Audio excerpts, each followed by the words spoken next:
মানুষের জীবন এক দীর্ঘ দৌড়ের মতো। জীবনের শুরুতে শক্তি থাকে প্রচুর, স্বপ্ন থাকে অসীম, আর সেই স্বপ্ন পূরণের জন্য মানুষ দৌড়ায় নিরন্তর।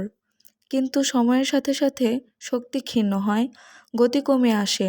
তখন হয়তো দৌড়ের জায়গায় হাঁটা শুরু করতে হয়। তবে হাঁটা মানেই থেমে যাওয়া নয়, বরং এগিয়ে যাওয়ারই আরেক রূপ। জীবনে প্রতিটি মানুষকেই নিজের পথে চলতে হয়, দৌড়ে বা হেঁটে। তফাৎ শুধু গতির, লক্ষ্য কিন্তু একই।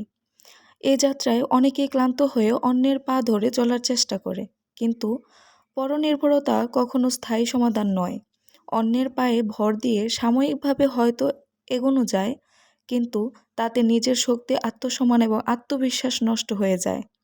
তাই শক্তি যতদিন আছে নিজের পায়ে দৌড়াতে হবে, শক্তি ক্ষীণ হলে হাঁটতে হবে, কিন্তু কখনো হাল ছাড়া যাবে না।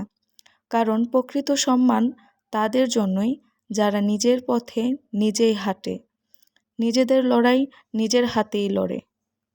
জীবনে যত কষ্টই আসুক, নিজের সামর্থ্য দিয়ে সামনে এগিয়ে যান।